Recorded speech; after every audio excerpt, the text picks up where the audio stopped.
Hey everyone, this is Jake, and today we are going to be talking about the Sooyeon, the old admin version. She has pretty nice skill kits, so we'll go through her skill kits and we'll talk about how she fares within PvP and PvE. And let you know at the end of the video that if you should pull her or just save for other characters coming out in the future. But anyways, let's jump into the video and talk about Sooyeon.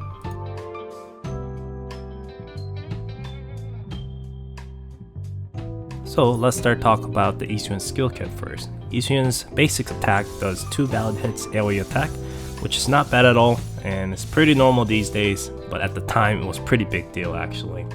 And Sooyeon's passive skill, she gives 15% attack boost as well as a damage resistance once her HP goes down to 50%, and this is a perma buff, so if even her HP goes back up by getting healing from some supporter units, she'll be keep containing these damage resistance as well as damage boost, which is really nice. And when you max out her passive skill, instead of 50%, the skill will trigger at 60%, and she will get additional effect, and she will get resistance from hit stuns. So unless it's ultimate skill with some knockbacks, she will be able to just resist that and she'll just go through and keep casting her skills. Her special skills are she just jumps up, does a kind of airborne like a slash damage. While casting the skill, she'll be receiving 25% less damage, which is pretty decent for a long skill animation like this, and she's able to kind of juggle them in the air, so kind of able to hold them down a little bit, so this skill is actually pretty decent. Too bad it doesn't really work that well within PvE contents. A lot of bosses or special enemies that you want to fight against will not really get knocked out by this, so this is kind of shame, but other than that, it's pretty decent skill within PvP, I would say. And as you level up the skill, she will do more damage and she will get less cooldown time. So definitely not something bad. And her ultimate skill is called Sooyeon Strike, which is a huge meme at the time, especially when she came out within Korean server. And she does pretty large AoE hits with this, with the 4 valid hits, and she'll just slash right in front of the enemies. And while she's casting this skill, she'll be receiving 35% less damage. And once you max this skill out, after casting the skill, she'll be receiving barrier, which is 20% of her HP, and also that lasts for 15 seconds, which is pretty decent skill for striker units in my opinion.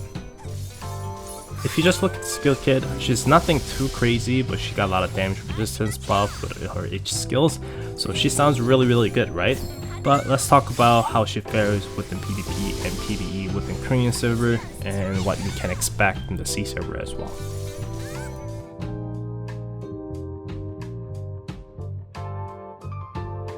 I would definitely say she is more of a tanker than the damage dealer, so you definitely want to use something that will increase her damage resistance and HP. I think 2 HP set probably the most ideal, but 2 HP, 1 HP and 1 defense like I'm running is definitely not a bad choice, so you'll definitely go through that. And now since the challenge dungeon's out, these gears are available, and these gears are probably going to be the go-to gear for a lot of people. And the substats, you probably want to roll for skill cooldown time or something that reduces the crit damage or anti-ground damage. Those kind of be the options that you want. The reason I say you kind of want a skill cooldown is I think you just kind of want to spam this special skill much as possible to try to juggle the enemies, especially within PvP, to annoy the heck out of them. Other than that reasoning, I don't think she is that much of a good. I mean, you can go full like damage resistant substats, but in this way I think I can just kind of use this on other character easily, so I don't have to worry about rolling this option ever again. Overall, I think this option is pretty good, and you can probably stick with this for a while.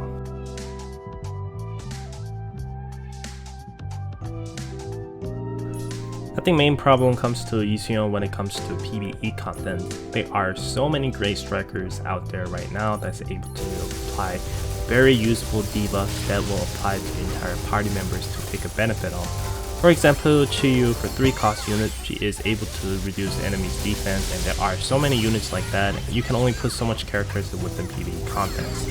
So when it comes to picking out which characters to pick and use, she's definitely really tanky as you can see here, but that's because she was also using defensive gear. There are other characters out there that if you spend a little bit more cost like Yuna, they should be able to do a lot of damage while tanking pretty decently. So Sooyeon for 4 cost units, it's not like she's contributing much to the party at all. The main problem with the Sooyeon you can definitely see within this kind of graph is that she is not really DPS units. She does pretty decent tanking, but it's not like she has ballad hit absorption like some of these old admin soldiers or stuff like that, and not to mention that she is also a 4-cost unit instead of other classes like 2-3 units, where other useful classes that can compete with her usually are 2 or 3 cost units. So when it comes to using her as a tank, you really gonna have to think about if that's something that you want to use.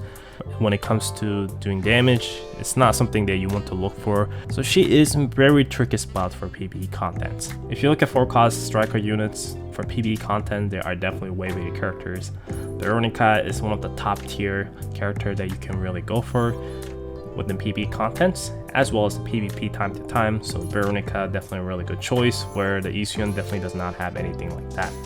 Jane Doe is free character. She can definitely push out more DPS than her, so when you want to use as a DPS, Jane Doe is actually a pretty decent option as well.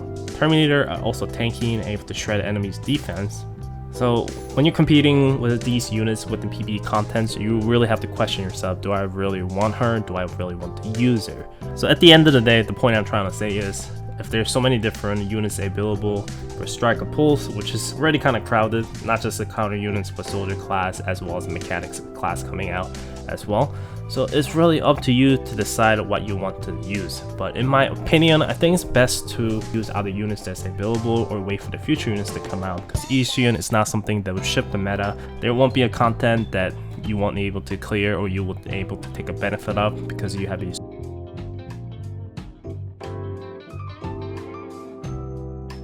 Short thing about the Sooyeon, I can't really bring you guys good gameplay for her because she's been out of meta for so long. Even though she gets as buffed units, no one will use her, and like I said, even with all the damage resistance she has, her stat is not high enough and she cannot take any hits even with the full defensive gears. They'll just melt her instantly and she will have no chances. I mean, depending on the week, she could have a maybe better time with certain matchup, but at the end of the day, so if you are going for PvP, which you probably want for the meta, probably not going to find much uses for her.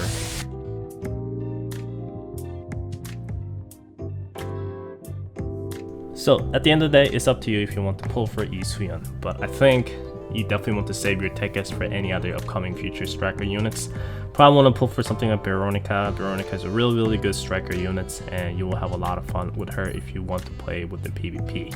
And something like Ifrit, which is an old admin banner unit as well, you should be definitely be aiming this if you want good result with the PvP and PvE. So Sooyeon is definitely more a waifu factor, but even as a waifu, she does not have any skins. So I think old admin characters are kind of like this unwanted child that was born by mistake. That's my thoughts anyway. I mean, as a character design, I still really like her.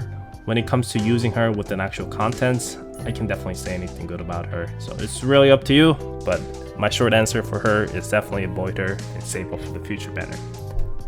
But that is pretty much it. Hope you guys enjoyed this short video about the Sooyeon review, and I will see you guys next time with more videos.